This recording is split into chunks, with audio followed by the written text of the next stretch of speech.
Fala pessoal, bem-vindos a mais um Livecast. E hoje, eu aqui, Alex Leite, junto com o Marcondes. Marcondes, seja muito bem-vindo. Obrigado. Prazer em tê-lo aqui. Hoje nós vamos falar sobre uma coisa que eu também adoro falar sobre isso, experiência do consumidor. Se isso já era importante há muito tempo, que dirá hoje em dia que o mercado cresce, fica mais competitivo e a gente precisa demais trabalhar na experiência dos nossos queridos clientes. Nós na Live temos um carinho, uma paixão absurda por essa experiência do cliente. E hoje nós vamos falar com o Top Voice. Esse aqui manja, pessoal, de experiência do cliente. Mas para a gente começar aqui, muito bem-vindo, Paulo. Muito Você obrigado. adora falar isso no LinkedIn, é um Top Voice para falar sobre a experiência do cliente. Mas acredito que parte do que você faz é porque você veio e passou por umas experiências não legais. Por exemplo, você outro dia foi dar uma palestra, Exato. estava lá no aeroporto, o que acontece?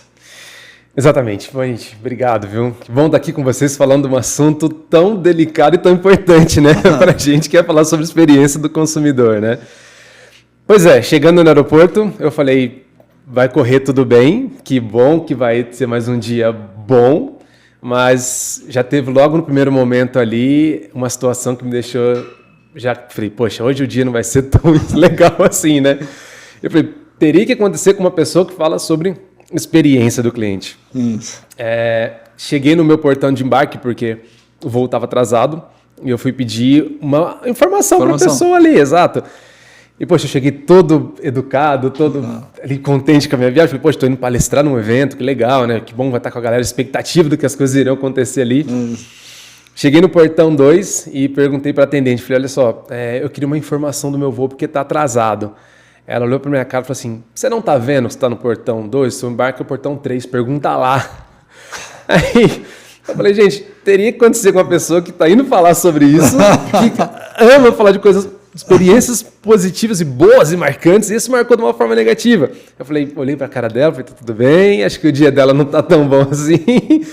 Vamos me dedicar, vamos... Já tem um exemplo para minha palestra. Exato. De hoje. Gente, e virou tópico, viu? Porque é lógico. Uma das coisas que eu falei quando eu cheguei lá foi sobre isso. Falei, gente, eu tenho um case para contar para vocês que aconteceu hoje. Não tem assim muito o que correr, foi comigo, aconteceu hoje. Então assim, a gente vive isso a todo momento. Então, eu comecei aquele dia já com uma experiência não tão boa, mas assim, a gente conseguiu dar uma equilibrada, exato. A palestra deu certo. Deu certo. Isso é bom. Pô, isso é bom. todo mundo deu risada, foi tudo bem, consegui trocar meu voo, é isso aí, mas fluiu bem. E Paulo, se apresente para a nossa audiência aí. Legal. Gente, então, eu me chamo Paulo, tenho 36 anos, está na gravação desse vídeo aqui, muito bem vividos, que alegria poder falar isso, né? Eu... dedico a falar do tema nas redes sociais, principalmente no LinkedIn, já tem alguns anos. Então, hoje que a gente está gravando aqui, eu trabalho para o Grupo Nós, como gestor de categorias lá, então olhando como é que a gente cria coisas legais para as pessoas no ponto de venda.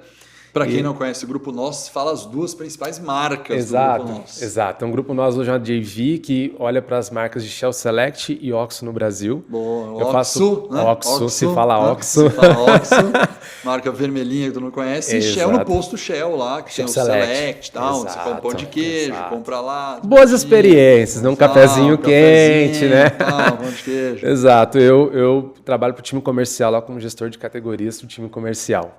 Mas fora isso, dentro das redes sociais, eu trago muito sobre esse tema, sobre o que é a experiência do consumidor, sobre liderança, sobre posicionamento de marca. Então, eu lá atrás comecei a me identificar com isso quando eu trabalhei para uma marca chamada Philip Morris. E por incrível que pareça, gente, na época que eu trabalhei lá, surgiu aquela comunicação atrás do cigarro. Exato. E qual foi a parte mais bizarra que me levou a entender por que as pessoas consomem e por que consomem? Porque quando a gente teve aquela informação, as vendas aumentaram. E aquilo me despertou muito interesse. Então foi onde que eu fui... A cara do Marcondes. Marcondes caiu? Marcondes, é uma bizarrice. Foi no teu sentimento, sim, que eu falei, eu preciso entender por que as pessoas consomem. Então aí eu fui estudar neuromarketing, fui fazer uma MBA em branding e marketing para entender por que as pessoas consomem e o que leva elas a consumirem realmente, né? E assim, dentro desse cenário eu descobri muita coisa legal. E isso vem um pouco da Agora experiência. você já tocou nesse assunto, esse a gente já vai puxar. Agora vamos lá. Por que você pode falar? Eu tenho uma frase, Paulo, que eu falo quase todas as semanas, é certeza da minha vida. Tá. Quem me conhece, você fala, nossa, tanto que eu ganhei uma caneca do meu time e essa frase está escrita, tudo é percentual. Eu cunhei essa frase e toda semana eu falo, tudo é percentual. É óbvio que o motivo de ter crescido as vendas com o anúncio é percentual, mas quais são os top percentuais de motivos pela qual cresceu a venda com o anúncio lá de impotência sexual, Exato. câncer de pulmão e por aí vai? Parece uma bizarrice, né? Mas isso tem dentro dos livros, tem literatura falando sobre isso, né? Eles mostraram que quando a marca, ou enfim, qualquer outra comunicação que fosse de uma forma negativa, verbalmente dizendo, as pessoas diziam que realmente não queriam consumir. E é uma verdade, porque eles iam para uma sala onde tinha diversos equipamentos ali, que mediam, enfim, a parte de oxigenação do sangue do cérebro e tudo mais. E verbalmente eles diziam que eu não quero consumir. Eles viam aquela imagem, mas de uma forma muito estranha, que só o cérebro humano consegue trazer coisas, surgia ali oxigenação na parte frontal do cérebro, dizia, não, você vai fazer esse negócio aí, sabe? Então, você vai consumir, então de uma forma indesejada. Então, automaticamente ele dizia que não, mas o cérebro dizia que sim, então fazia ele consumir.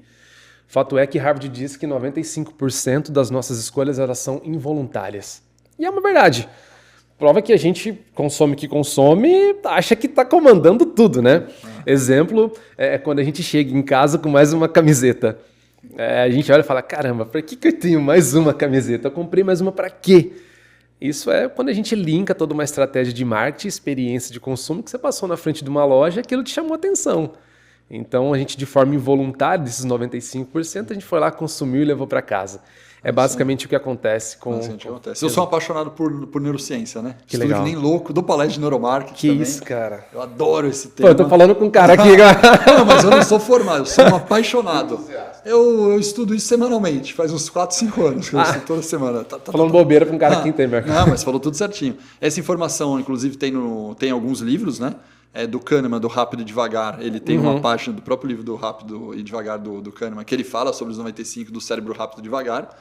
É contestada essa informação, mas que há um percentual que, se esse é verdadeiro ou não, pouco importa, mas a decisão emocional ela nunca sai, né?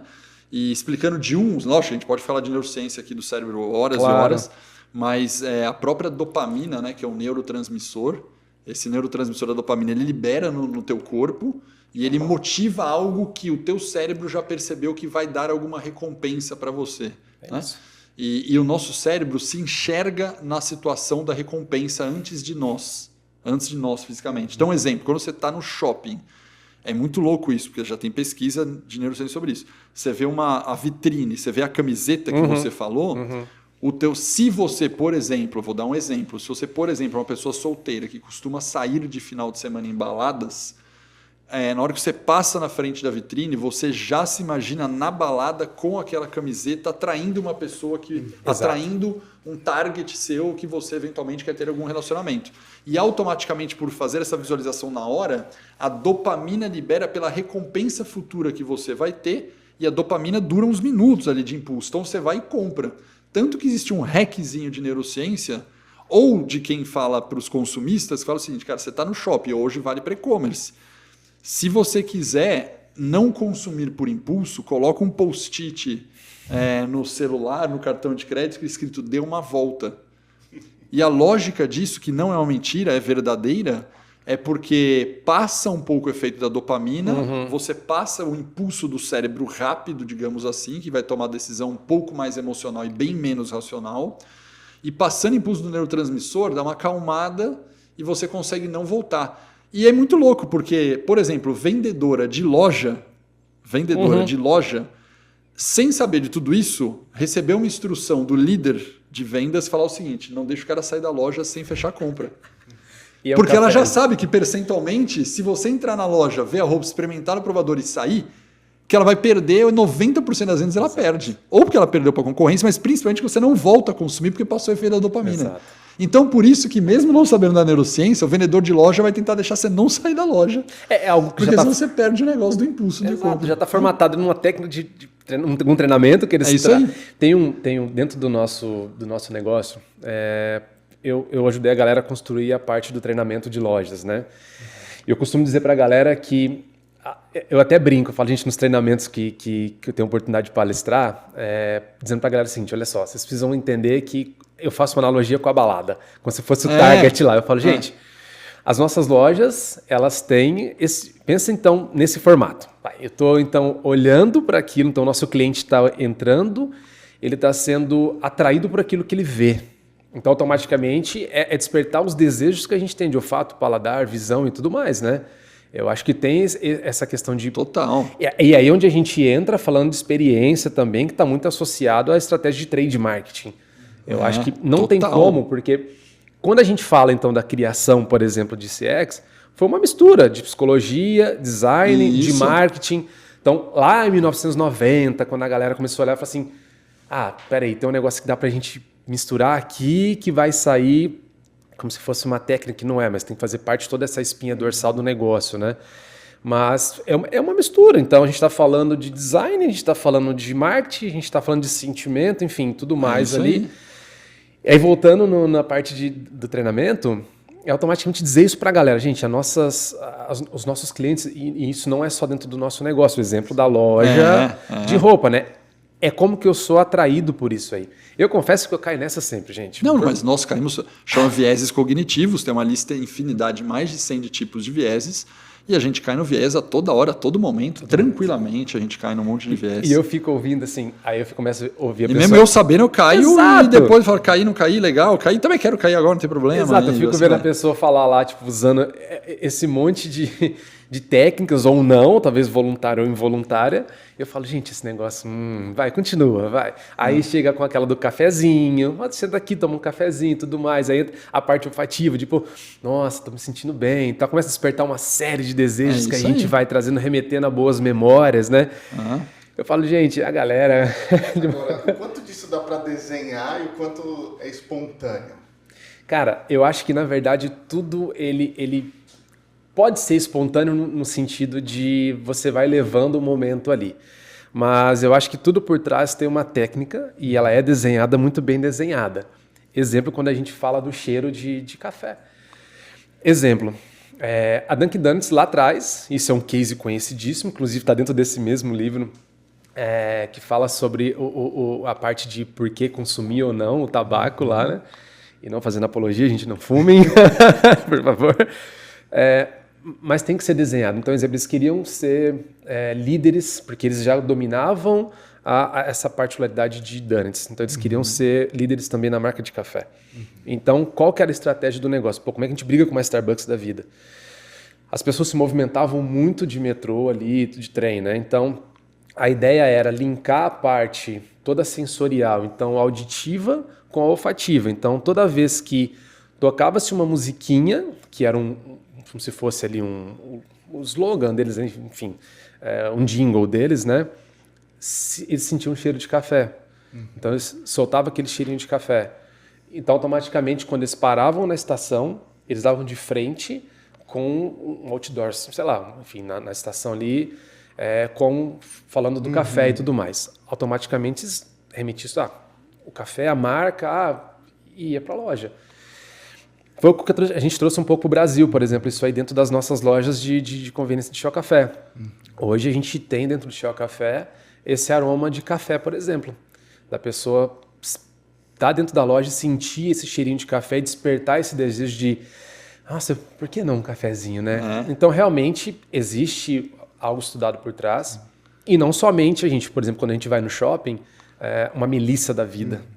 Cara, assim, aquilo ali, eu imaginava antes de estudar tudo isso aí, falar, gente, nossa, como é que essas sandálias conseguem ficar com tanto cheirinho assim, né? E, pô, a galera sempre mantém. Mas é basicamente também essa questão de ter um aroma ali, um perfume, aroma, né? É isso aí. Deles. Aroma. Acho que tá muito em você atrelar a marca, você trazer a marca em outros pontos de contato, que são os sentidos, não só visual, quando você põe o cheiro, você põe algo aditivo, algo de tato, você reforça ali a marca, você reforça a experiência e aproveita melhor aquela ação, aquele momento que o cliente está na sua frente junto com você. Marcon, você sabe que isso não é um acho, isso aí tem muita pesquisa, muita pesquisa em neurociência, e é totalmente, as curvas que mostram isso aí são fortes, o percentual, e essa associação, ela está muito forte atrelada, essa influência está muito forte. Vou contar mais 2 coisas aqui, senão eu vou apaixonar na neurociência, a gente vai ficar só nessa, vou contar a experiência daqui a pouco, mas isso é um tema relevante. Cara, eu vou contar 2 experimentos. Um experimento vou falar de ratinho, poderia ser cachorro, que é essa questão que você falou do cheiro e do jingle, tá? Tem muita pesquisa que fala até sobre uma questão de condicionamento, de treinamento, mas que tem a ver com jingle, com cheiro, com não sei o quê. Eles já fizeram pesquisa, por exemplo, em ratinho em laboratório, pensando o seguinte, cara, eu vou colocar o rato lá, e o que vai acontecer? Você coloca o rato e põe um leite condensado. O leite condensado é extremamente viciante. O açúcar vicia mais do que cocaína. Um detalhe à parte, para quem não sabe. Algumas vezes mais. Algumas vezes mais. Que não tem a dose, não tem efeito, mas enfim. Então eu punha o leite condensado, aí o rato ia lá e tocava a sineta e ia lá no leite condensado. Você consegue gerar o propósito dele salivar. Primeiro ele foi lá e comeu leite condensado. Tocou a sineta. Ele vai lá com leite condensado, tocou a sineta, vai lá, leite condensado. Antes dele ir para o leite condensado, já começa a salivar. Você consegue deixar só o leite condensado ele salivar, mas você tira o leite condensado e toca só a sineta. Pelo condicionamento, ele passa a salivar quando toca a sineta. Olha aí. Olha aí. Entendeu o estudo que tem em rato de laboratório? Sim. Tipo, ele tirou o leite condensado, não existe, já migrou até os ratos que estão ali. E o fato é que, na hora que toca a sineta, o rato saliva. Porque a associação cognitiva que fez da sinapse já colou e só o estímulo do som já dispara automaticamente o desejo dele comer algo que pode nem ter leite condensado lá dentro. Exato. Agora, olha o outro. Esse é espetacular, esse case, cara. Esse é espetacular, esse estudo. Esse estudo é sobre livre-arbítrio. Eu passei 4 meses da vida estudando livre-arbítrio pesadamente. Não vou falar sobre isso, que é muito longo. Mas vou falar de um estudo interessantíssimo que tem a ver com a experiência do consumidor e conduta. E esse estudo é o seguinte. Ele falava o seguinte. Era uma loja de vinhos, não era no Brasil, fora do Brasil. Uma loja de vinhos. E entravam os clientes para comprar vinho nessa loja de vinhos. Muito que bem. Quando o cliente saía da loja, tinha um pesquisador, entrevistador, que entrevistada, que vinho você comprou? Para se você comprou vinho. E aí aparecia o pessoal, comprei esse aqui, você comprou um vinho alemão. E aí perguntava para a pessoa, por que você comprou esse vinho alemão? Porque eu quis. Aí ela falou o seguinte, não, mas você viu que estava tocando uma música alemã na loja? Não. Mas você não comprou por isso? De jeito nenhum. Exato. Aí tocava música francesa. E os percentuais mostravam que a música que tocava influenciava a compra do vinho. Exato. Sendo que a pessoa não sabia que tinha tocado a música. Olha a loucura, ela não sabia. E ela se negava fortemente, falando, não, mas eu não comprei por causa da música, eu comprei porque eu quis comprar. Só que a estatística mostrava claramente que a música, sem a percepção, influenciou a compra da pessoa na loja. Cara, assim, tem vários estudos que a gente começa a ler e isso é fascinante, né? Fascinante. Eu li sobre isso aí. E acho que você chegou até lá quando eles estenderam sobre a venda de cerveja também, que eles queriam que a venda de cerveja aumentasse, eles colocavam música mais rock and roll, nesse sentido. É fascinante quando a gente acha que a gente domina o nosso cérebro, né? É isso aí. Nada. Tem uma pesquisa que saiu na PwC que mostra que 73% das pessoas estão dispostas realmente, na verdade, é um fator decisivo a experiência, aí é racional, mas olha a porcentagem que a gente tem de forma irracional. Que a gente acha que estamos comprando porque eu quis. Não, é a questão dos 95%. Sim. Eu não domino nada. Nada. Eu acho que a gente pode associar até esse ponto aí, muito estudo, Marcos, que a gente estava dizendo aquele hot zone do supermercado. Gente, vai achar que aquele negócio é só para ficar bonito, não, porque indústrias gastam milhões para entender qual que é o melhor produto para estar ali, de que maneira pode estar ali. Então, um outro estudo saiu dizendo que quando você vai de barriga vazia para o mercado, 40% da tua conta fica mais cara. Mais cara. Exato, porque daí... 40%. Marcos.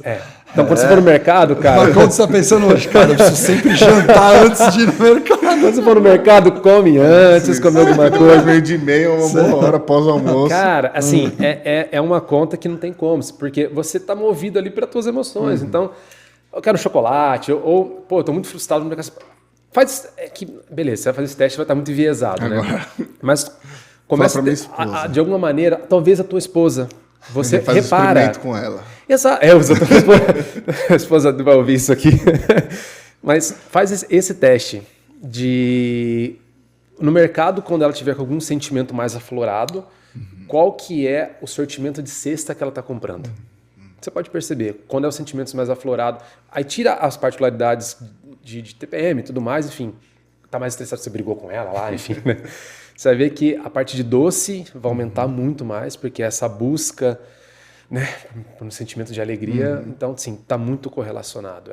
Cara, a nossa mente humana, ela é um universo que só tem Deus para explicar esse negócio. Então, E falando de correlações, voltando para o Shell, para experiência, para compra, claro. Cara, existe, é muito engraçado. Eu vou falar um negócio que para mim é o clichê dos clichês do clichês. Lógico, como eu trabalho no ramo, virou o clichê do clichê. Cara, a gente começou a falar em Big Data, assim, fortemente, até nos nossos eventos aqui na live, faz uns 15 anos que a gente fala de Big Data, Big Data, Big Data. E eu lembro que há uns 6, 7 anos atrás, eu fiz uma palestra que Big Data era uma falácia. Eu fiz a palestra, mas eu faço para chocar, obviamente. Porque, fiz há 7 anos atrás essa palestra, falando que Big Data não serve para nada. E esse era o título da palestra, era bem provocativo. A galera, você tá louco, só se fala Big Data. E aí, 7 anos atrás, hein? Aí eu falava, sabe por que é uma falácia na Big Data? A gente não consegue tomar decisão nem com as informações que a gente tem. Quanto que você estuda de Data Analytics com Excel? Cara, a gente não consegue usar os dados que a gente tem numa mísera planilha de Excel para tomar decisão. E você acha que de fato, que vamos para o Power BI, de lá para o Big Data, você acha que o ser humano consegue consumir para tomar decisão? Isso a gente é muito enviesado. Essa é a história que eu falei na palestra. Falei, sabe quando que o Big Data vai fazer razão? Quando a gente tiver uma IA, acho que eu estou há 7 anos atrás, quando a gente tiver uma IA que interpretar os dados e começar a dar recomendação. Aí o Big Data vai ser genial. Agora, quando depender do cérebro humano, a gente tem tanto viés que o Big Data a gente não processa isso de uma maneira geral. Só que a piada do clichê do Big Data era ir no posto de gasolina e colocar a fralda perto da cerveja. Você lembra desse clássico, que era uma correlação de Big Data? Não. Cara, era o mais exemplificado em exemplo. É tipo a máquina de escrever, né? Para quem era só de Big Data, de dados, era tipo falar, fala um case de inovação. O computador matou a máquina de escrever. A Kodak quebrou para a máquina digital. Cara, era falar o seguinte, não, o Big Data funciona porque, cara, quando você vai no posto de gasolina à noite, você deixa do lado a fralda da cerveja. Mas por que isso acontece? Não, porque sempre que o pai que tem que sair para comprar à noite, ele já está meio bravo, ele tem que comprar fralda porque acabou. Aí ele de quebra, ele leva a cerveja. Então existe uma correlação, você põe as duas coisas próximas na gôndola e você vai fazer uma upsell de cerveja. E isso apareceu no Big Data e provou que isso existe dentro do Analytics, né? Cara, mas isso aí eu tô falando de mais de 15 anos atrás, descobriram a relação da venda de fralda com cerveja à noite, né? A minha pergunta para você é, o Data Analytics, vocês estão usando hoje como experiência? Vocês não precisam ser só nós, eu digo você, né, Paulo? Claro. Está usando hoje para fazer essas correlações de venda de experiência? Cara, e muito. Eu acho que... Aí eu vou dar um passo atrás, eu vou usar alguns anos atrás também, como você trouxe esse ponto. Se a gente lembrar do mercado que a gente ia dentro do supermercado, a gente via aquelas tirinhas que a gente encontrava o salgadinho perto do suco.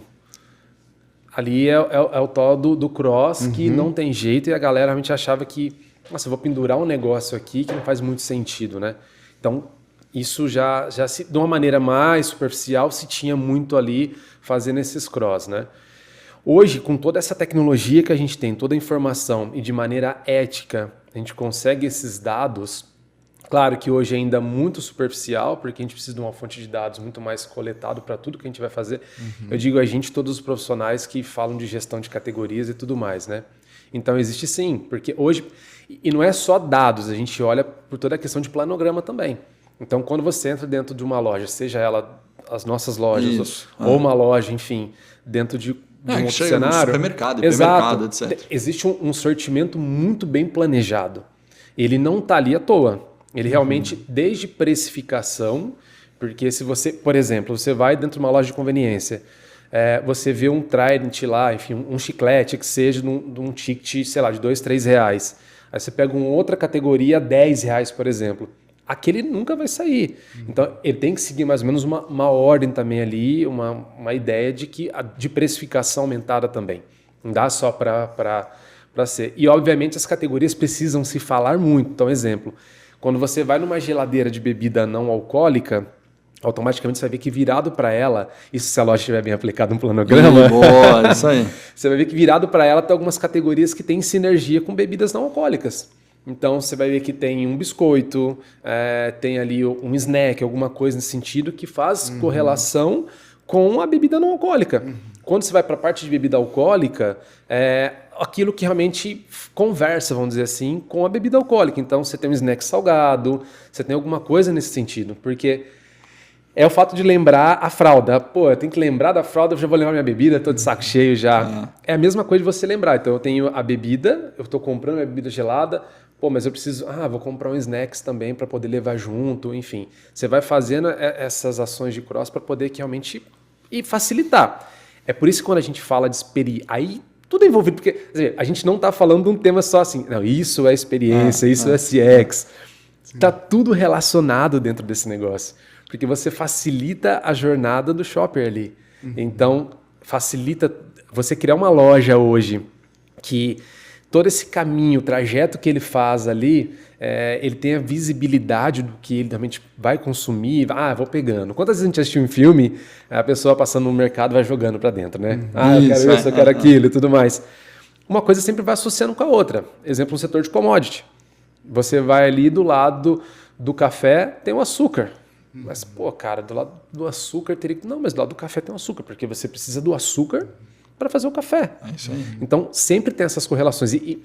E a melhoria de ticket médio, para quem trabalha, quem faz uma boa execução de gestão de categorias, ele é, assim, gritante. Gritante. Ele é. Isso aí. Porque, cara, você vai associar tudo que tem do melhor dos cenários. Então, é sempre entender o que faz correlação. Talvez mais bizarramente falar assim, não, acho que isso aqui não tem nada a ver, mas tem. Exemplo, dentro das nossas lojas também você vai encontrar que do lado da padaria você tem uma geladeira de frios.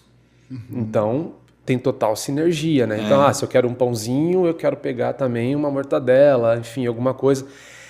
É facilitar realmente a jornada do consumidor ali. E isso tudo está correlacionado. Obviamente, melhoria de ticket, aumento de vendas, melhoria de margem, porque eu não vou pegar só um SKU que vai ferir minha margem. É por isso que sempre os combos eles estão sempre associados um produto com o outro. Sempre, eu estou pagando mais barato aqui, mas automaticamente tem um outro SKU ali.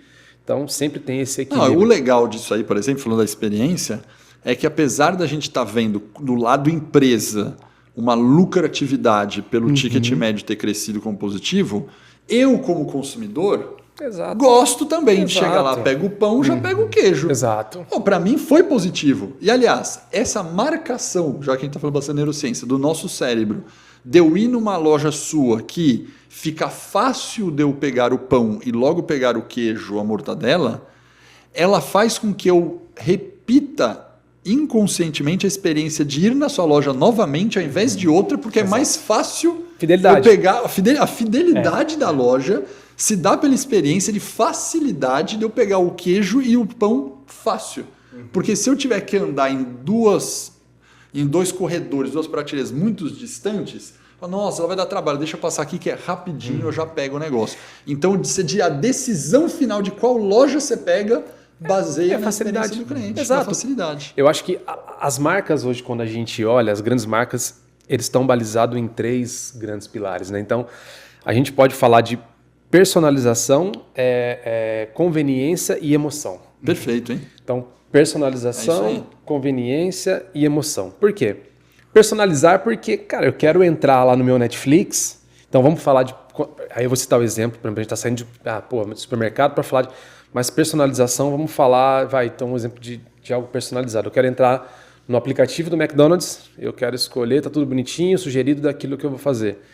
Então eu tenho a conveniência disso de ser entregue de maneira rápida e tem essa emoção, né, de sentir. Então, Se eu for dividir esses 3 pilares, por exemplo, que as marcas hoje estão muito correlacionados, eu posso dizer ali que quando eu falo de emoção, eu estou falando, por exemplo, da Apple.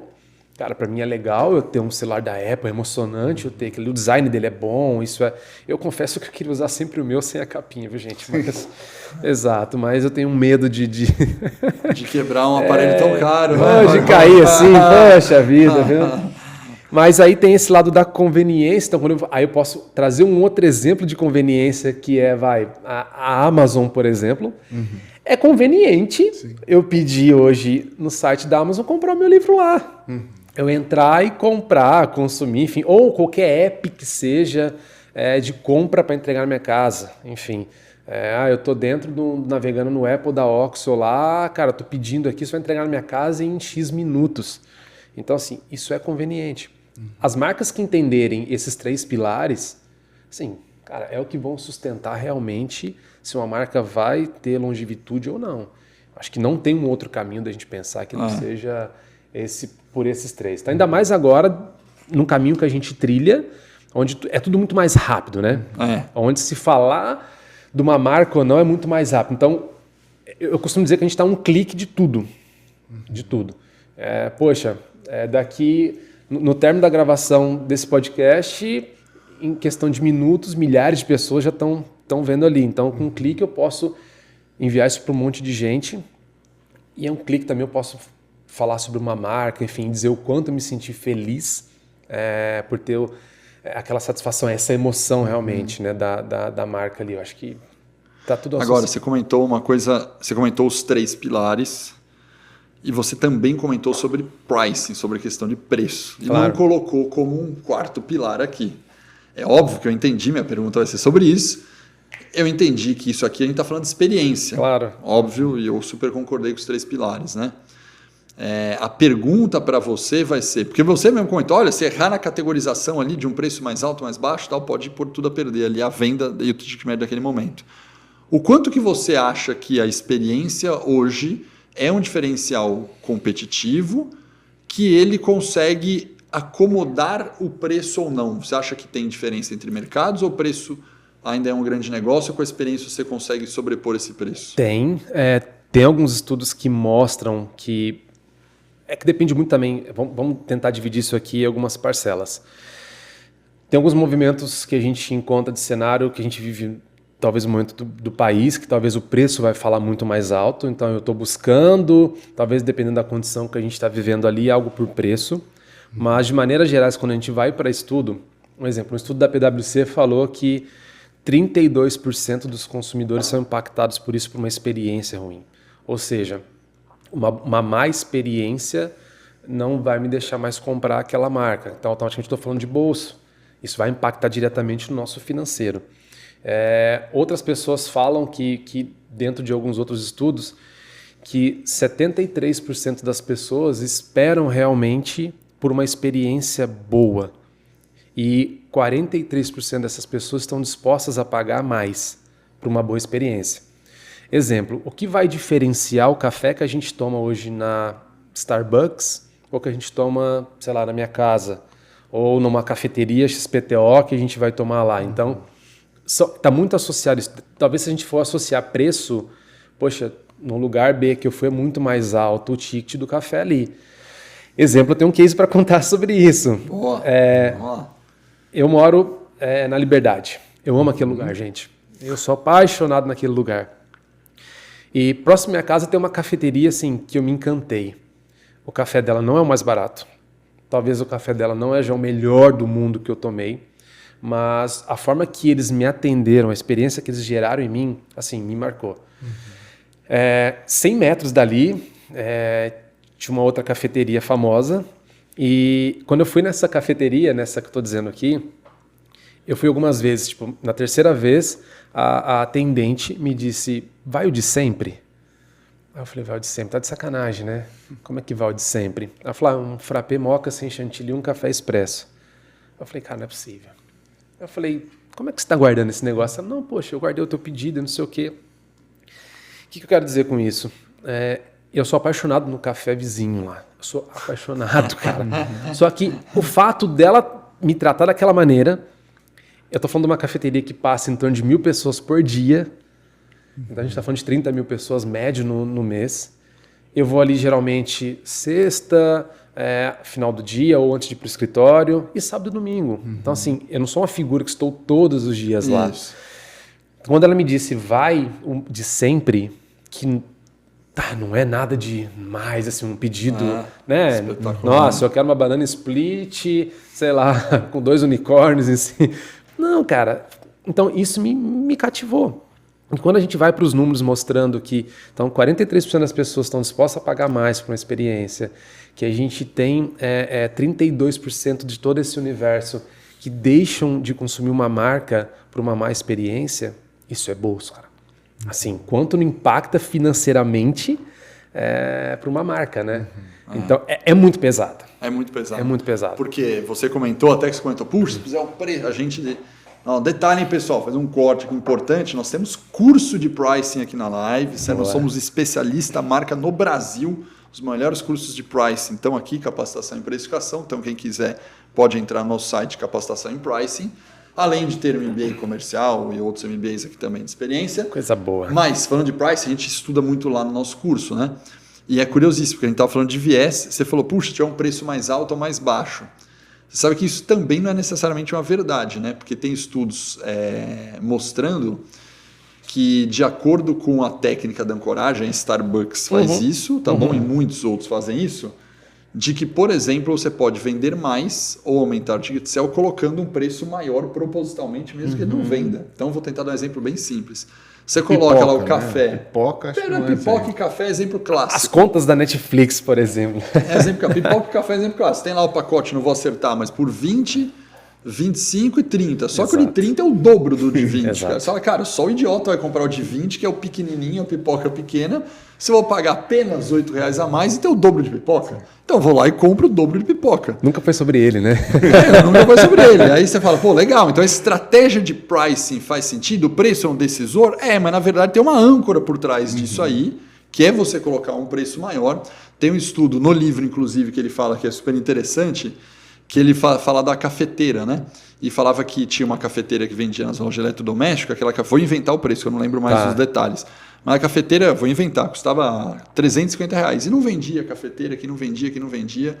E aí eles resolveram criar uma cafeteira de R$750.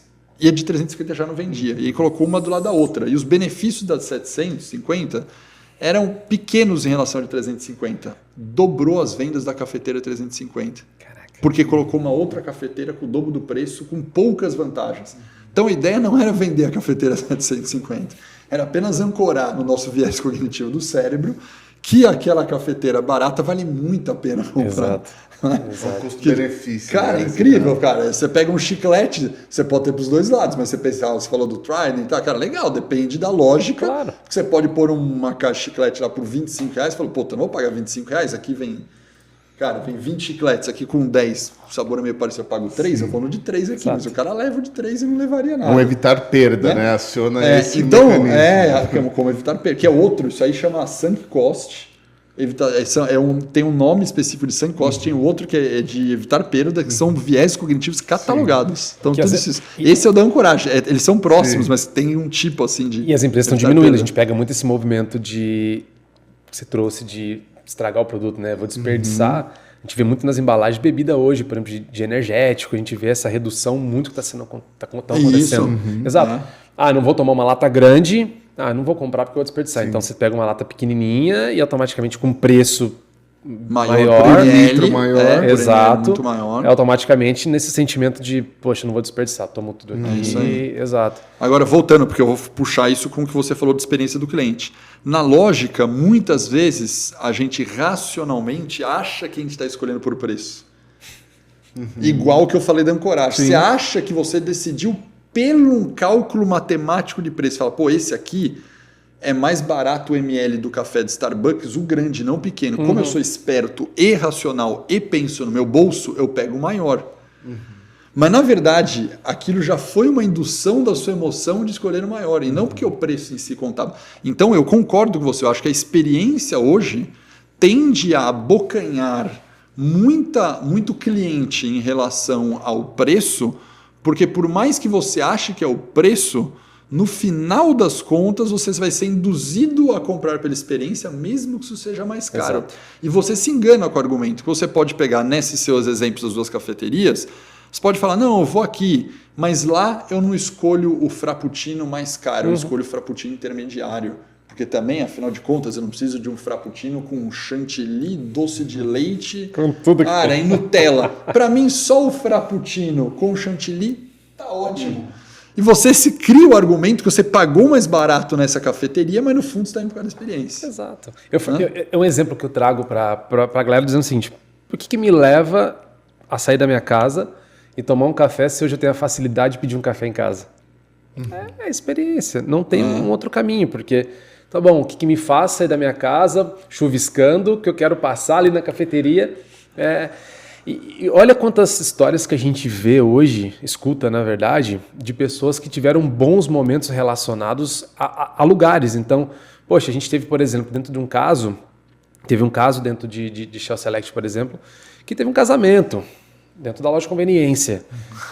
Então, assim, cara, aquilo é uma experiência legal para eles, E a gente vê histórias parecidas com o McDonald's, enfim, tudo mais, das pessoas guardando esse momento, né? Tem algo que, por exemplo, o João Branco, que era da McDonald's, traz isso muito Já forte. entrevistamos ele aqui. Pô, cara, ele é incrível. Ah. Ele é sensacional. Eu sou apaixonado, cara, por tudo aquilo que ele traz, essa história que ele está criando, que ele criou também. Quando ele fala de propósito, e ele fala a história do garfo, enfim, tudo mais, né, que está no livro dele, eu começo a colocar isso em tudo, porque então a gente volta lá na parte das emoções. Tudo é sobre emoção. E quando a gente fala de emoção, eu caminho até com esses livros aqui. Da Disney, né? Quando a gente fala, por exemplo, de emoção, quando a gente fala, acho que um dos maiores cases que a gente tem é a Disney. Acho que quando a gente fala, esse livro mesmo aqui, O Jeito Disney de Encantar os Clientes, eu escrevi um artigo por LinkedIn associando isso aqui às lojas de conveniência. A galera fala, pô, mas é uma viagem. Cara, mas tem que ser uma viagem mesmo. É isso aí. Eu acho que os nossos clientes esperam por isso. O quanto a gente... E toda vez que eu me coloco na posição de falar sobre isso, eu me coloco na posição de cliente. O quanto eu espero que a minha experiência, a minha jornada seja fluida em todos os talk points. Você trouxe sobre esses pontos de contato. Quanto eu espero que toda da minha jornada ela seja fluida em todos os talk points. Então, as marcas, enfim, e tudo que a gente for fazer, a gente tem que imaginar que o nosso cliente ele começa a olhar para as marcas, começa a olhar para o nosso serviço muito antes dele consumir, ou melhor, muito antes dele ter contato com a gente no nosso ponto de venda. Então, hoje, com esse acelero, enfim, tudo que a gente tem da tecnologia, ele tem já um primeiro contato ali com a reputação que a gente tem ali no site, enfim, tudo mais, nessas plataformas de pontuação. Exemplo, poxa, eu vou procurar um curso sobre pricing, eu já vou, nossa, adorei o que está escrito da Live University, eu falei, poxa, eu quero... Poxa, a galera falando super bem, então a gente já começa bem antes da gente conhecer quem é o aluno. É isso aí. Então, esse contato, acho que...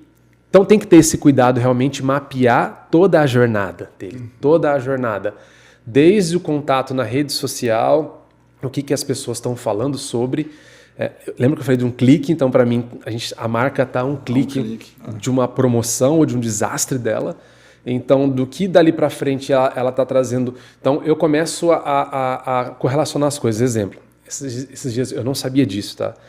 Eu lendo um pouco sobre por que a Disney posta as fotos de tão baixa qualidade dos hotéis dela. Eu falei, cara, não é possível, né? Que você tem uma Disney, gente, postando as fotos ruins, enfim. E ali ele dizia que não é para você gerar uma expectativa tão alta que não possa te suprir lá no teu ao vivo.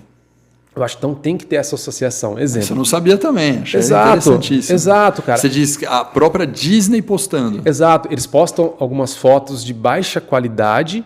Exemplo, a gente tem alguns movimentos diferentes com experiências minhas no Brasil, por exemplo, ou em outros lugares. Você olha aquele hotel, incrível. Cara, você vê de piscina, azulzinha, aquela loucura, aquele negócio lindo. Aí quando você chega lá, você fala, meu Deus, será que é a mesma coisa que eu estou aqui enxergando? Tem lugar que você chega a entrar no celular e fala, foi aqui mesmo, né? Exato. Já aconteceu comigo. é esse pilar. Mais Airbnb, inclusive. No Airbnb você olha e fala, mas será que a casa é essa mesmo? Exato. Você vai no Airbnb, puxa a foto, aí puxa a foto. Não, é aqui. Fala, não, aqui não é. Exato. Então, é essa preocupação que a Disney Já tem. aconteceu, já aconteceu. Ele tá sorrindo. Quem nunca, né? Quem nunca? Hotel, Airbnb, tudo que você vê, você compra alguma coisa na internet, vem lá de outro país, a hora que você chega, o negócio que era desse tamanho, chega, isso aqui. Eu tive uma experiência dessa com aquelas... como é que chama aquelas maquininhas de limpar o chão? Que a galera... O robozinho. O robozinho lá, né? Robozinho. Exato. Sim. Eu entrei num site chinês, mas também, poxa, eu fui... Né? Eu vi lá, R$50. Eu falei, rapaz... eu falei, olha... Eu falei, tá legal, me dei bem, pô, moro num flat, tá, solta ele ali. Tá bom, ixi, pra mim tá bom. Mas a foto tava linda. Perfeito, Cara, assim, perfeito. Eu olhei, a hora que chegou em casa, foi assim, hilário. Ele é muito pequenininho. Tipo, sei lá, parecia um carrinho de bate-bate, que fica batendo a parede e voltando. Eu falei, cara, que experiência ridícula que eu tive. Ridícula. É a mesma questão. Mas ele ligou, funcionou pelo menos? Não, funciona, mas não faz. Ele só fica batendo na parede e voltando e não tem muita funcionalidade. Mas aí eu fiz esse mesmo movimento de olha pro site, olha para ela e falo, gente, não é possível que tá acontecendo isso aqui, né? É esse carinho que a Disney tem, por exemplo. Não, a Disney é impressionante. De cara, postar um negócio que não vai te trazer, ok, um fator determinante de escolha, mas você vai surpreender quando você chegar num lugar e falar, caramba, é além do que eu imaginava. Eu acho que é isso que as marcas precisam tomar esse cuidado hoje. É do ir além. Hoje, dentro do nosso time, por exemplo, de comunicação de Shell Select, todo o time de trade marketing faz um trabalho excepcional lá. O cuidado que esse time tem é de postar as imagens mais real possível. Para que talvez você olhar um produto lá e chegar na loja e falar, meu Deus, olha o produto, olha a imagem. Então, tem esse cuidado realmente de ter esse carinho de olhar e falar, cara, o que eu estou consumindo realmente é isso, para não se sentir lesado, né? Porque não é legal, né, meu? Eu imagino que deve ser um desafio quebrar os silos entre as outras equipes que vão operar, os outros times, os outros locais, que não estão necessariamente olhando para isso o dia inteiro, o tempo inteiro, e está tão fresco. Quando a gente fala dessa jornada, então, por que eu falo que, por exemplo, vamos falar de experiência de consumidor. Eu falo que ele não é um departamento. Não existe um departamento que você fale hoje. Não, existe dentro da companhia um departamento de experiência do consumidor. Aí eu volto naquela espinha dorsal. Todos os departamentos têm que estar isso muito bem alinhado, de que tudo que eles fizerem vai melhorar ou não a experiência na ponta. Então, se quanto comercial, por exemplo, de qualquer companhia, que tem uma estratégia de preço ou não, ok, será que se eu fizer esse preço aqui, qual vai ser o impacto disso tanto para o meu consumidor ou quanto para o meu franqueado, enfim, para as pessoas que tiverem ali também. A parte de marketing, cara, tá bom, se eu criar dessa maneira, de que maneira isso vai refletir lá? Eu vou vender mais? Meu cliente vai se sentir satisfeito com isso tudo? Então, acho que é mais do que não existe esse departamento, mas é uma cultura.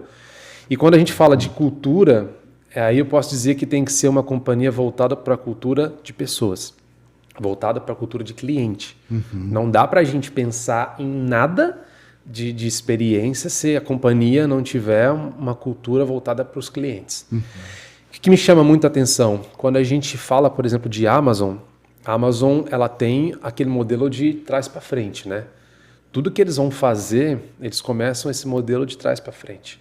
Então, assim, eles começam da ponta para trás. Como é que isso vai cascateando? E eu acho isso, assim, cara, lindo.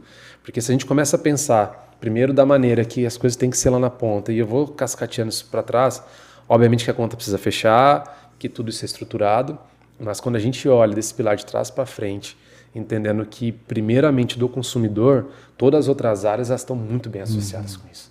Então, acho que... Duas perguntas em relação a isso aí. Uma, você falou de trás para frente, nós temos também uma escola muito forte de supply aqui dentro da Live, que chama Embrasque, né? Onde a gente tem curso de compras, de suprimentos e de supply logística. E eu palestrei no último ano bastante sobre trends em supply. Fiz bastante palestras sobre trends, né? E uma das trends de supply é a mudança, vou usar uma palavra em inglês, porque eu usei em inglês lá, de inside view to outside view. E o que é essa trend? É o supply chain ser desenhado sai do inside, ou seja, eu olho o meu CD, do CD para um atacado no distribuidor transit point para o last mile para o varejo. E você passa a desenhar o seu supply olhando o cliente indo para trás, que é o outside view. Né? Porque tradicionalmente o supply chain logística se desenha de dentro para fora. Né? Até por uma questão de custo Brasil muito forte, que você tem que pensar em custo que o caminhão vai rodar, você tem a questão tributária, você tem uma série de questões que... Não, você pega hoje, ainda reforma tributária, né? A questão de variação de imposto de carga tributária é muito grande. Você fala, legal, vou atender meu consumidor muito bem se meu CD for aqui, é mais próximo, mais rápido, atendo melhor o consumidor, só que a margem, você perde uma margem danada. Mas está com uma tendência de outside view, né? De você começar a desenhar o supply, tanto que nunca se falou tanto em Customer Experience e Supply quanto os 2 últimos anos. Não sei se todo mundo está por dentro desse tema, mas, cara, dentro do supply chain hoje está tendo um peso muito grande de Customer Experience. E não tinha isso lá atrás. Por quê? Porque está percebendo que, cara, varejo, indústria que tem muito supply logística determinante, que o serviço prestado ali vai dar retorno para a companhia. Então, isso é uma coisa legal que você está falando, que já está acontecendo no Brasil, tá? Foram 2 anos de tendência. E você comentou uma outra coisa, que foi sobre a atenção. Eu lembrei uma outra. Da área, do departamento. Que eu super concordo que é uma questão de cultura que tem que estar em todo lugar. Mas a minha pergunta polêmica é, apesar de eu concordar 100% que a questão de Customer Experience está em todos os colaboradores da companhia, e inclusive por isso que surge o RH defendendo o Employer Experience. O Employer Experience é um termo que surge no RH anos atrás, falando o seguinte, como é que eu consigo prover Customer Experience se o meu colaborador não tem uma boa experiência para passar isso para fora da empresa? Exato. Então o RH começa a ter... A gente tem aula aqui de Employer Experience para ter experiência do colaborador que automaticamente todas as áreas entregam a experiência do cliente. Eu já gostei disso aí, viu? Eu quero saber dessa aula, viu? É isso aí, Employer Experience. A gente tem aula aqui justamente para atingir a ponta. Então, o que você está falando está 100% correto, mas a pergunta polêmica é, isso quer dizer, na sua opinião, que não deve ter uma área de Customer Experience, um departamento, sim ou não? Tá vendo? Ele gosta, né, de provocar, né? Lógico. A tua pergunta ela é muito boa. E ela é provocativa. Minha opinião, sim. Teria que ter sim, uma área associada. Se eu fosse linkar a uma área, eu linkaria ao time comercial, mas sendo mais detalhado ali em relação a comercial, marketing e trade marketing. Obviamente que ele vai trazer todos os canais, você falou do peso da marca, da experiência da marca, enfim, de employer brand e tudo mais. E a minha resposta para você é que sim, mas com uma vírgula. A gente precisa entender quais são as dinâmicas que a gente tem dentro das empresas, porque, querendo ou não, nem toda empresa ela tem um orçamento gigantesco, ou melhor, tem um orçamento grande para que isso aconteça.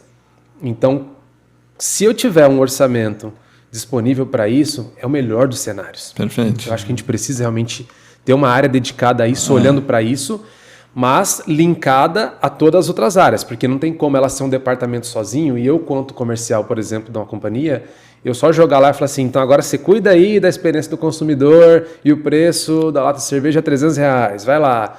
Não tem como. Então ela tem que estar muito associada às outras áreas também. Mas, se não tiver orçamento para isso, eu acho que sim, todas as áreas têm que ser responsáveis por cuidar dessa experiência. Eu acho que é uma responsabilidade e começa pelo RH. Eu gostei disso pra caramba. Eu acho que...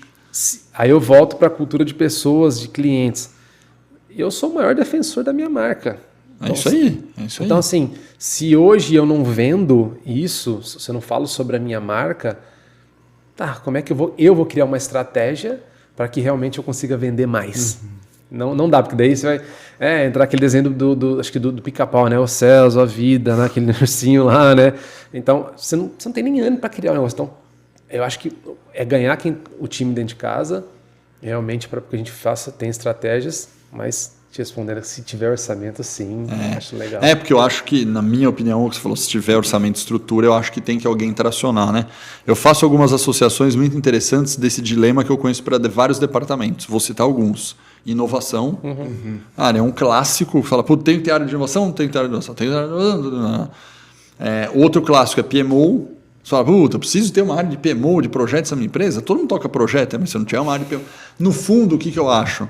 É que dependendo do momento que o teu negócio está e da importância estratégica do tema e da cultura estabelecida, você precisa eventualmente colocar departamentos focados para que isso aconteça. Exato. Por exemplo, estamos numa positiva, não é nem onda, eu acho que já é uma realidade. Falei muito sobre isso sobre o ano passado, sobre ESG. Então, ESG é uma coisa que já tem várias empresas que já estão com departamento. Para mim, ESG é o mesmo conceito. Não deveríamos ter um departamento de ESG. É legal que seja cultura de sustentabilidade, envolve todas as áreas. Mas se não tiver alguém, né, tracionando um pouco e organizando que projeto cada um vai tocar, qual o indicador central do ESG, algum accountable mais forte, a cultura de criar o ESG na empresa vai demorar muito. E fica só inovação papel, né? é a mesma coisa. Se você está com uma cultura zero, você quer incluir uma cultura de inovação, se você não colocar alguém ali para trabalhar em inovação e ficar tracionando, vai ser difícil, porque a operação corrói, né, a inovação nas empresas. Então, às vezes precisa de área. Agora, dentro da lógica, você tem grandes empresas clássicas lá de trás, vou falar lá do passado, GE, né, que eram exemplos disso, 3M, que eram empresas muito associadas à inovação, que eram marcas de inovação e não tinham área de inovação. Por quê? Porque era tão parte da cultura instaurada que aquilo saía de maneira natural. Né? Então, super concordo com você. Eu acho que a dica para todo mundo você já tem uma lógica de customer, que você já tem essa cultura muito forte na empresa, legal, divulga, cada líder vai tracionar essa cultura na sua área e vai que vai. Se você não tem, é melhor que você crie alguma coisa para fazer o negócio tracionar. Exato. Concordo totalmente.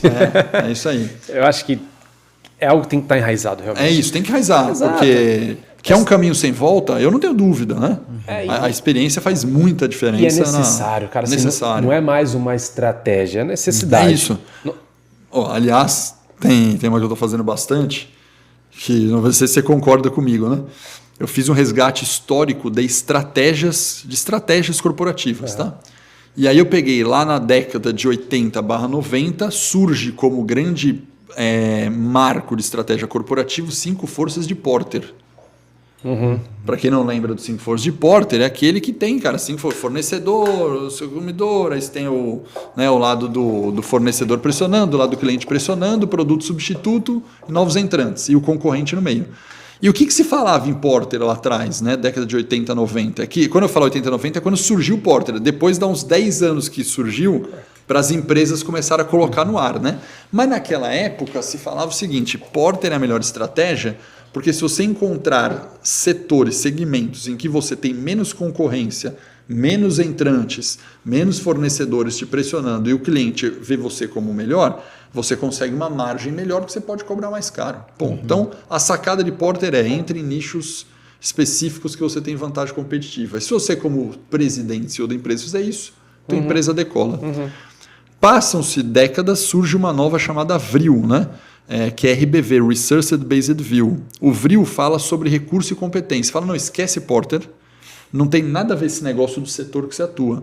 Tem a ver que se você tiver recurso e capacidade sua, diferencial melhor que os outros, independente do setor que você atua, você entrega uma vantagem competitiva melhor. E aí vão as empresas começar a investir em recurso, capacidade, trabalhar, falar, cara, o negócio é o meu produto com altíssima qualidade, o meu produto é o melhor de todos. Se o meu produto for o melhor de todos, não importa que eu tenha um setor competitivo. E aí foi engraçado, academicamente falando, mas na prática se fez pesquisa para ver quem tinha razão e nunca conseguiram chegar a uma conclusão qual das duas estratégias era. Mas percentualmente falando, o Research Based View responde mais do que o Porter. Era algo em torno do tipo... E aí foi engraçado que tinha os dois autores centrais, o Porter versus o Barney, que era do outro, né? E eles mesmos fez uma réplica de pesquisa grande em base de dados americana. Mas o RBV sustentava um pouco mais a estratégia corporativa do que o Porter. Depois surge para mim a melhor de todas, eu acho que esses caras foram geniais aqui em Melbourne, né? Que foi a estratégia do Oceano Azul, que na verdade é uma brincadeira de falar que é Porter com golfinhos. É uma brincadeira que a gente faz, Porter com golfinhos. Por quê? Porque o que ele pegou? Na verdade, ele falou o seguinte, cara, oceano vermelho é o que o Porter falava na década de 80. Ele falou, cara, oceano vermelho aqui, você tá com muito concorrente. Pega um oceano azul que só tá você no mar, não tem sangria. Só que ele pegou alguma coisa do Research Base e viu. Por que ele pegou? Porque ele fala o seguinte, cara, mas tem que ser coisas que você tem valor na entrega para o cliente e que você tem aquele recurso que gera valor na ponta, não só o que é concorrência. Só que eles encaparam bem, né? Então, cara, todo CEO até 5 anos atrás, 10 anos atrás, tinha como estratégia central Oceano Azul. Que tem um livro muito bom, né? É o livro do Oceano Azul, né? E aí eu falei de toda essa história para falar o seguinte, estamos no momento do Customer Experience. Se você pegar os CEOs hoje, eles não estão mais com o Porter no manual de conduta, nem com o Research Base View, nem com o Oceano Azul. O Oceano Azul, a onda do oceano já foi embora. Já passou. A onda agora é Customer Centricity. Sim.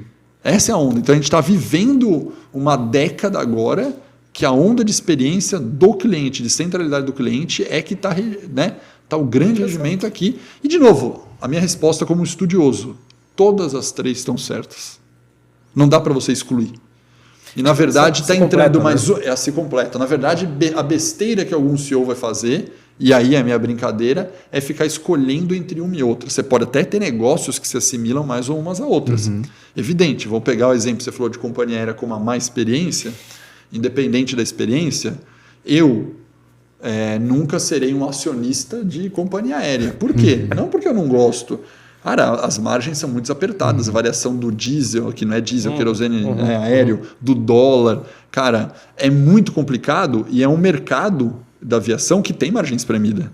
Depende muito mais de fator externo do que... Muito fator externo. Aí o fator externo melhora, eles podem ganhar dinheiro. Depende do fator externo, cai. Então, é muito suscetível a fatores externos. Então, não há como negar que, se você olhar o setor de companhia aérea versus o setor de tecnologia, não dá para você falar. Aqui você pode usar muito mais experiência do cliente e recurso escapado do que aqui que está no setor que é muito difícil.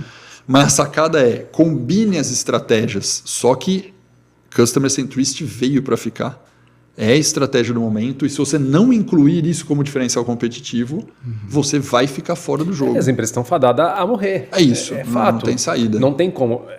É esse ponto totalmente assertivo, não dá para escolher igual o Oceano Azul. Cara, é uma estratégia que já tem que estar incluída dentro do teu portfólio de estratégia da empresa. Exato. Não dá para escolher. Eu acho que eu iria até além, não dá para você escolher se você quer ou não. Você já tem que ter isso. Exato. É já nascer com isso enraizado, colocar isso dentro dos próprios onboards e para a galera já entrar dentro da companhia com esse sentimento de que, poxa, essa aqui é a veia do negócio. É dessa forma, tem que ser tocada. Assim como um bom exemplo, totalmente óbvio, nada a ver mas com isso, mas o uso do PPT ou não lá na Amazon, lá, né? Não, aqui a gente não usa.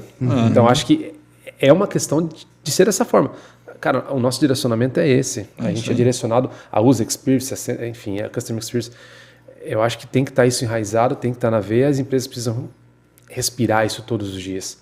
Acho que não Agora, muitas empresas já se posicionam dessa forma, né? Como cliente no centro e tal.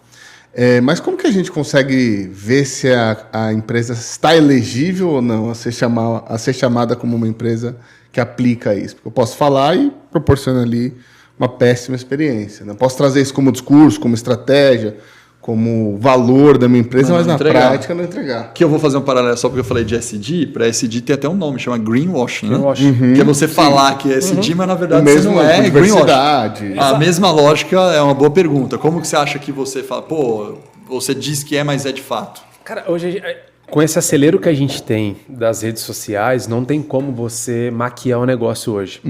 Exemplo, quando a gente fala de greenwashing, uma marca no Brasil, ela falava sobre um suco, que ela era um suco, enfim, feito na fazendinha lá da pessoa XPTO, e pregava isso, né? Toda essa questão de sustentabilidade. E quando foram ver, não tinha nada disso, o suco era feito lá, enfim, história conhecida, né? Hoje não tem como você mais maquiar o negócio, cara, em dizer assim. Eu acho que é uma linha muito fina, e eu acho que não dá pra gente... Eu particularmente não elencaria essa pessoa, essa marca, ela faz ou não faz. Eu acho que ela é muito notório já, esse movimento. Então, quando sai pra rede social hoje, a gente pode voltar no clique. já está ali. Então, você vê, você vive, você experimenta isso todos os dias, a toda hora. Então, para mim, é você ver qual que é a atividade da empresa, do que eles estão praticando versus o mercado, que é a questão do SD. Eu pratico, enfim, eu tenho isso muito forte, mas quando você vai olhar, nada a ver, não faz muito sentido, né, o negócio. Então, a minha resposta é, não existe para mim você elencar, eu não sei a tua visão sobre isso, mas eu acho que é muito mais sobre você ver e deixar, a marca ela vai se falar por si só. Não tem como hoje a gente mais, estou fazendo um negocinho aqui para deixar a experiência do consumidor. É a mesma coisa se a gente entrasse num lugar, não sei se vocês lembram, na época tinha um filme chamado Mundo Burger. Assim, era muito engraçado, um filme muito antigo, muito legal. E eles tinham uma frase formatada, que eles entravam e falavam, bem-vindo ao Mundo Burger, posso anotar seu pedido. Era isso para todo mundo. Então, é a mesma coisa a gente colocar isso como experiência do consumidor. Cara, beleza, eles chegaram lá, nossa, me trataram bem, quer anotar meu pedido. Acho que não dá para ser mais engessado. Eu acho que é fluido, as pessoas notam e automaticamente elas vão para as redes sociais, elas vão falar sobre, elas vão dizer se é positivo ou negativo, e elas vão viver aquilo ali. Isso vai, de forma orgânica, ela vai se espalhando, vai, enfim, disseminando, né, isso aí. O que você falou me lembrou, você trouxe aí o livro da Disney, né, que é um livro clássico, trouxe outro também, né? Eu trouxe outro. Quer mostrar outro para a audiência aí, ó. Esse também, que é o The Dicks de Coração, que é da Starbucks. Não tem como a gente falar, né, de experiência do consumidor sem falar de Disney, sem falar de Starbucks. Então são dois livros que são meus livros de cabeceira. Eu vou te indicar mais um, talvez você já tenha lido, Claro. tão óbvio, né? Quer dizer, não sei se é tão óbvio. Cara, esse a gente se apaixonou aqui e eu lembrei dele porque você falou dessa questão da frase decorada, por isso que eu lembrei dele. E esse livro se chama Hospitalidade Irracional. Você já leu? Não. Então anota. Não é tão óbvio assim, eu vou anotar. Paulo, Eu vou anotar. Hospitalidade Irracional. conhecia. Cara, esse livro foi Já tá descoberto anotado por aqui. nós, Hospitalidade Racional, por causa daquela série que ganhou Emmy, se eu não me engano, que foi o The Bear. Tá. Sabe a série do The Bear? Não, também sei não conhece? também, não. Aquele do cozinheiro? Tá salvo. Não. Também não conhece? A série ficou muito famosa, do cozinheiro. Não. Não vou lembrar o nome do ator aqui. Depois eu vou puxar aqui, ó. Daqui a pouco puxa aí. Vamos ver se a gente puxa aí The Bear. The Bear. Vai ver o nome do... A gente põe aqui. The Bear. É a série do cozinheiro. Muito bom. Que é o Urso, né? Urso. Que o ator ficou bem famoso. Aqui do Carme Luta para trouxer a lanchonete do tio. Aqui Jeremy Allen White. O nome do ator central. Jeremy Allen. Ele tá bem famoso aí. Não conheço. Bom o negócio. A série ganhou Emmy, ganhou um monte de coisa. A série é incrível. E a história da série é que ele meio aspas, né? Era do restaurante do tio, ele tenta levantar o restaurante do tio, mas ele passou um tempo na França e por aí vai, não vou contar a sinopse do negócio. E a Hospitalidade Racional conta parte ali da experiência do negócio. Cara, o livro é incrível e ele fala... Só que, cara, tem coisas incríveis no livro, do tipo, você entender a experiência do cara no restaurante... de perceber uma coisa que eu vou contar, né? Para não dar spoiler do livro. Por favor. Para não dar spoiler do livro. Eu vou ler. Leia que você vai se apaixonar, cara. Aí ele entra no restaurante e a pessoa está no restaurante dele, que vende comida X, e o garçom tem que ficar atento a tudo que está acontecendo no restaurante. Dentre as coisas que tem que ficar atento, tem uma pessoa que era de fora, se não me engano, de Nova York, e estava comentando que, que gostaria muito de ter comida pizza, tal. Né? E o garçom ouve isso. Cara, o resumo da história deste caso é que dá 20 minutos, o cara entrega a pizza desse outro restaurante